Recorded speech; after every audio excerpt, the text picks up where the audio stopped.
बोलिए आई मात की जय। सभी जानते हैं कि संसार कुछ नियमों में बंधा हुआ है। सूरज समय पर उगेगा, अस्त होगा, चांद उगेगा, धीरे धीरे उसकी बढ़ती जाएगी अमावस्या पूनम तक, फिर चांद घटता जाएगा।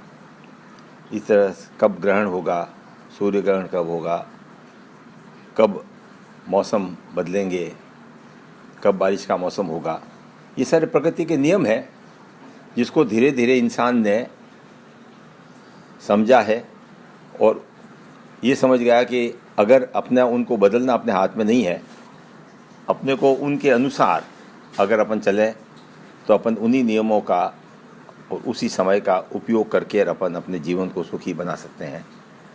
कुछ नियम है जिसकी जानकारी तो है, पर कुछ नियम ऐसे हैं जिनकी जानकारी नहीं है और उसकी जानकारी करने के लिए, क्योंकि सारा गणित है, 365 दिन में धरती पूरा सूर्य के चक्कर काटती है, 29.5 दिन में चंद्रमा पृथ्वी का चक्कर काटता है।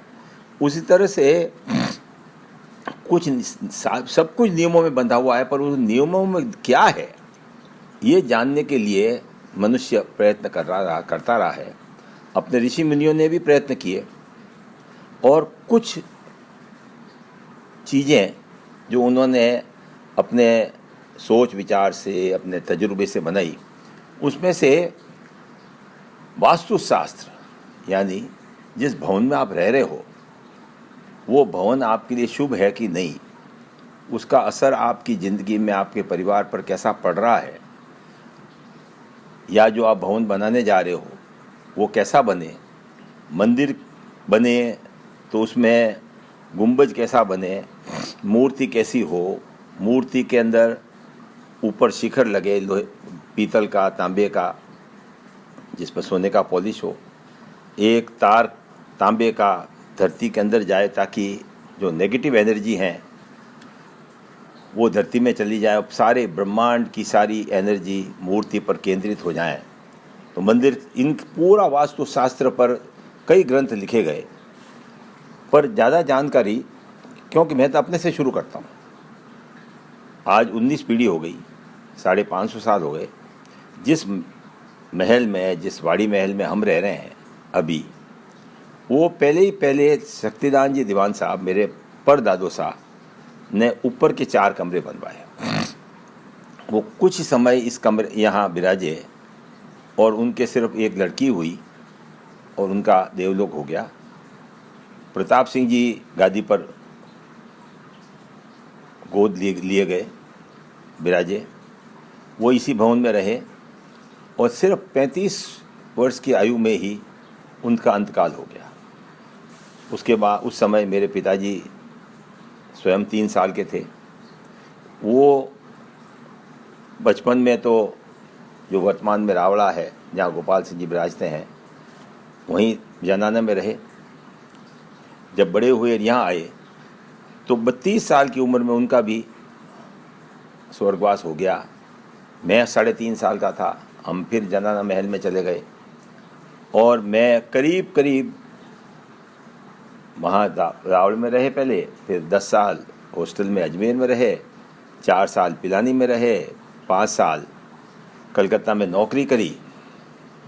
और उसके बाद जब एक बार नौकरी छोड़ के यहाँ आए तो सामने जो पीला महल, उसके हम नीचे बैठे थे, 4-5 जने थे और बातें कर रहे थे। पर माताजी की कृपा कि सर्दी का मौसम था, पर एक छोटी सी बादली आई और शाम को 5-5:30 बजे की बात हो कि हम नीचे पाट पर बैठे थे और ज़ोर से छींटे, बड़े बड़े छींटे होते हैं वैसे डाले।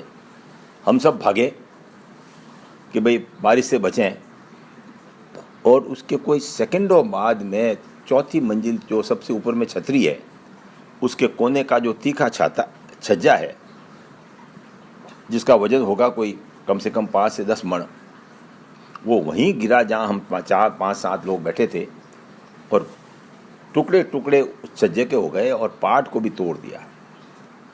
पता नहीं माता जी कृपा थी, अगर वो बादली नहीं आती तो हम लोग वहाँ से उठते ही नहीं।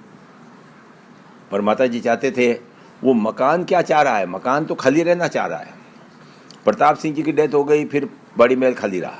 हरि सिंह जी की डेथ हो गई, फिर बड़ी महल खाली रहा। और मैं बाहर रहा, तब तक ठीक रहा। जहाँ जैसे ही बिलाड़े में आए तो उस मकान ने कोशिश की कि वो किसी तरह से मालिक को हटा दे ताकि वो खाली पड़ा रहे।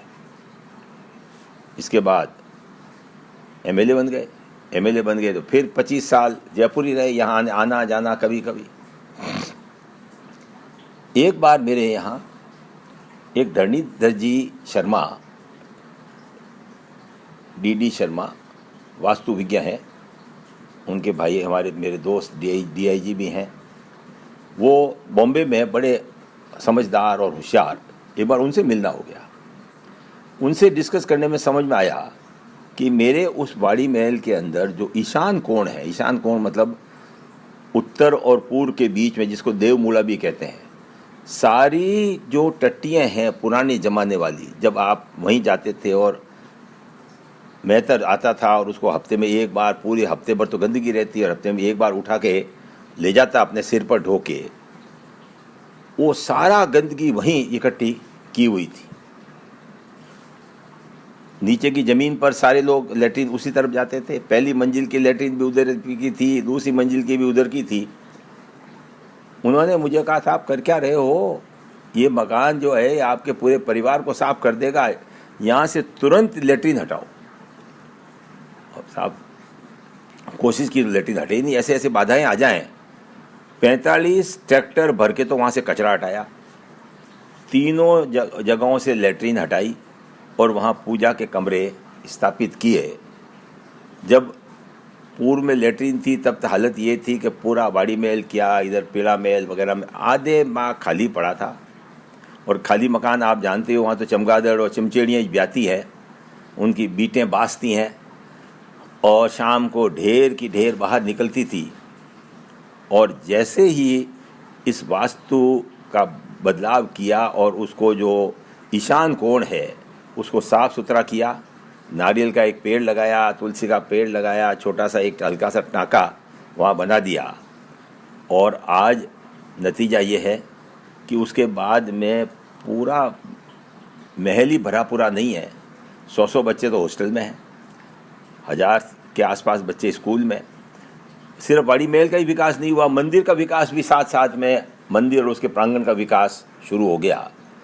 अब कारण क्या है, ईशान कोण में क्या चीज़ है जो कि मालिक को इतना असर डालती है, मकान क्या, इसका साइंस के पास तो कोई जवाब नहीं है। परंतु ये बात निश्चित है, और मैंने अपने देखा है कि जैसे ही ईशान कोण, ऐसे कई, फिर तो मैंने कोई पुस्तकें भी पढ़ ली, कुछ जानकारी भी कर ली, कुछ जिसकी तकलीफ़ थी, कोई मकान नहीं बन रहा था, किसी की शादी नहीं हो रही थी, बच्चे नहीं हो रहे थे, धंधा नहीं चल रहा था, उनका मकान देखा, उसमें कुछ सुधार। तो विस्तृत गहराई में तो इस संबंध में कभी डिटेल में बात करेंगे। परंतु ये समझने की ज़रूरत है कि अगर किसी भाई को कुछ तकलीफ़ें आ रही जो कि समझ भी नहीं आई क्या कारण है, उसमें आप कृपया किस्मत को दोष नहीं दें, अपने घर का वास्तु समझ लें, कोई ज़्यादा मुश्किल नहीं है। पूर्व और उत्तर अच्छी दिशाएं हैं, जहाँ वो नीचा होना चाहिए, दक्षिण और पश्चिम ऊंचे हो। खास करके जो देवमूला है, जो ईशान कोण है, वह साफ़ सुथरा हो, बगीचा हो, तुलसी हो, पूजा का कमरा हो, सुगंधित हो, खुला हो, और वो कम से कम भी तो कटा हुआ नहीं होना चाहिए। जिस तरह आदमी का शरीर होता है और जो सिर है वो उसका ईशान कोण है, अगर सिर कटा हुआ है तो शरीर में कोई दम नहीं। तो ईशान कोण बढ़ा हुआ हो तो कोई एतराज़ नहीं है, पर कटा हुआ नहीं हो। अगर कटा हुआ है तो ज़मीन खरीदिए, किसी तरह से उसको वापस अपना चौरस प्लॉट बनाने की कोशिश करें। माता जी आपको सद्बुद्धि दे। और अगर आपको किसी बात की कमी है तो कम से कम वास्तु विज्ञ से बात करें। हालांकि वास्तु विज्ञ बड़े महंगे हैं। एक ये मेरी धरणीधर शर्मा, 5 रुपये सेकंड इनके चार्ज हैं घर से रवाना होते समय में। अरे मैंने कहा बहुत ज़्यादा है। अरे साहब इसके बिना हमारी कीमत ही नहीं होती, हमारी जो एडवाइस देते हैं उसकी कोई लोग तरजीह नहीं देते हैं, इसलिए हमने फीस ज़्यादा रखी है। तो वास्तु का असर आपकी लाइफ पे ज़रूर पड़ता है, आपके परिवार पर ज़रूर पड़ता है, इसका आप ध्यान दें और अगर कहीं कमी है तो आप उसको पूरा करेंगे। बोलिए आई मात की जय।